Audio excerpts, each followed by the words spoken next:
ॐ मित्राय नमः। ॐ रवये नमः। ॐ सूर्याय नमः। ॐ भानवे नमः। ॐ खगाय नमः। ॐ पूष्णे नमः।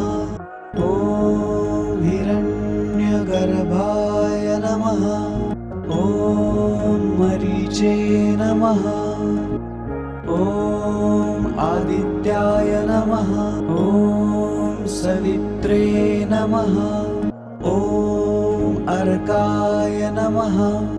ॐ भास्कराय नमः। ॐ श्री सवित्रसूर्यनारायणाय नमः।